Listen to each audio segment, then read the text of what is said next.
மதுரையில் வந்து விஜய் வந்து ரோட் ஷோ நடத்தலை வழியாக அப்படி போகும்பொழுது சொல்லிட்டு போனார் ரசிகர்கள்ட்ட. சொல்லிட்டு போகும்போது ஒரு போலீஸ் என்ன பண்ணிக்கிறார், லீவ் சொல்லிட்டு வந்து தளபதி அப்படி பார்க்க வந்திருக்கிறார். கதிரவன் மார்க்ஸ் காவலர் பேர் அதை சஸ்பெண்ட் பண்ணிக்கிறாங்க. அது சரியான நடவடிக்கை. நீங்கள் உங்களுக்கு என்ன தோணுது, உங்களுக்கு ஒரு ஒப்பீனியன் இருக்குல்ல, அதை சொல்லுங்கள் சார். நான் வந்து லீவ் எடுத்துட்டேன். எனக்கு வந்து அன்றைக்கி வந்து சம்பளம் இல்லை அந்த லீவ் வந்து ஏதாவது ஒரு நாளில் போய்ட்டுன்னு வச்சுங்க. அந்த நாளில் வந்து நான் என்னென்ன பண்ணிக்கலாம். நான் சட்டத்துக்கு போகிறப்பா எதுவும் பண்ணல.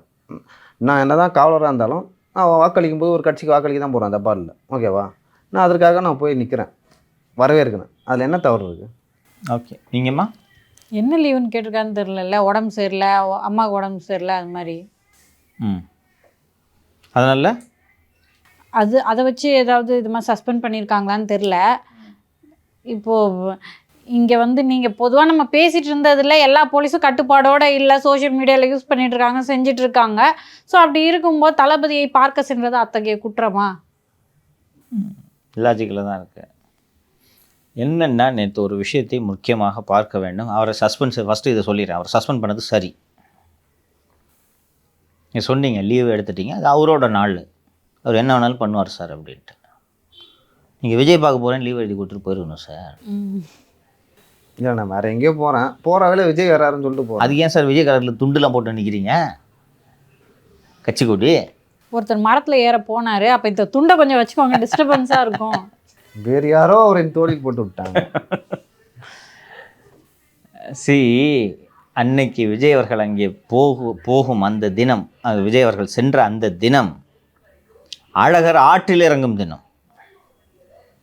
உங்களுக்கு இது போல் வந்து ஒரு மேஜர் ஈவெண்ட் ஃபெஸ்டிவல்லாம் இருந்துச்சுன்னா அவ்வளவு பேரோட லீவை கேன்சல் பண்ணி மொபிலைஸ் பண்ணுவாங்க. உங்களுக்கு மேன் பவர் ஷார்ட்டேஜ் இருக்கும். அங்கே என்ன எஸ்கார்ட்டு கூப்பிட்டு போவாங்களே, ஒரு மாதம் வண்டியில், போலீஸ் வண்டியில் தானே நான் வாழ்ந்துருந்தேன். போகும்போதும் வரும்போதும் அவங்க போயிட்டு டியூட்டி முடிச்சுட்டு புழலில் என்னை இறக்கி விடுறதுக்கு வரும்போது அடுத்த டியூட்டி வந்துடும். வாட்ஸ்அப்பில் அள்ளுவாங்க.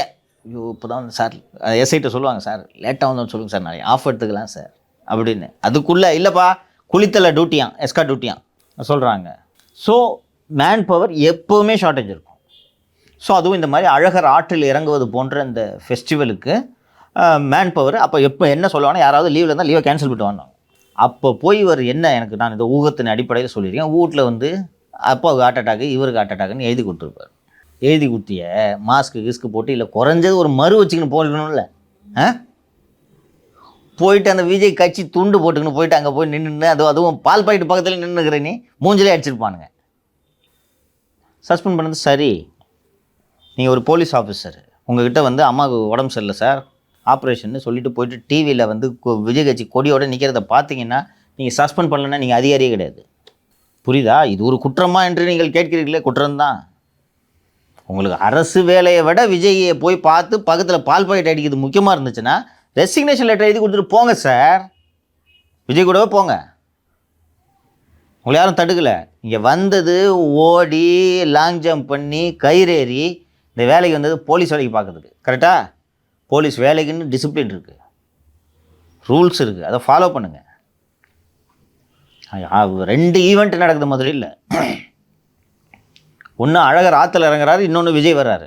2க்கும் போலீஸ் ஸ்ட்ரென்த்து தேவை. அப்படி இருக்கும்போது ஏதோ நீங்கள் சொன்ன அந்த அவசர காரணத்தை நம்பி உங்களது உயரதிகாரி உங்களுக்கு விடுமுறை அளிக்கிறார். டிவியில் வந்து பால் பாக்கெட்டு பீச்சிருக்கிற நீ எப்படி நடவடிக்கை எடுக்காமல் இருப்பாங்க? இதே போல் உங்களுக்கு நினைவு இருக்கிறதா இல்லையான்னு தெரியவில்லை. ஜல்லிக்கட்டு நடந்த சமயத்தில் ஒரு போலீஸ்காரர் மைக்கை வாங்கி பேசினார் தெரியுமா? கூட்டத்தை பார்த்தோன்னே குஷி ஆகிட்டே அவர் சஸ்பெண்ட் பண்ணாங்க தெரியுமா? இல்லை, சஸ்பெண்ட் பண்ணாங்க, அப்புறம் எதிர்ப்பு வந்துச்சு, அப்புறம் சஸ்பெண்ட் பண்ணிவிட்டு ஒழுங்கு நடவடிக்கை எடுத்துட்டாங்க. சஸ்பெண்ட் பண்ணணும். மெரினாவில் ஜல்லிக்கட்டில் கூட்டம் கூடுகிறது என்றால் அந்த கூட்டத்தை பாதுகாப்பு அளிக்க ஒழுங்குபடுத்த தான் நீங்கள் இந்த வேலைக்கு போகிறீங்க. கூட்டத்தை பார்த்தோன்னே குஷியாகி வாழ்க தமிழர் பண்பாடுன்னு மைக்கெல்லாம் வச்சிங்கன்னா போப்பா இந்தாப்பா சஸ்பென்ஷன் கொடுத்துருவாங்க. டிசிப்ளினரி ஃபோர்ஸ் மாதிரி. இதனால்தான் வருண்குமார் இன்ஸ்டாவில் ரீல்ஸ் போடுறது ஒழுங்கீனமான செயல்னு நான் சொல்கிறேன். ஒரு அரசியல் கட்சி தலைவர் திரள்நிதி திருடன் நீ எழுதுறது ஒழுங்கீனமான செயல்.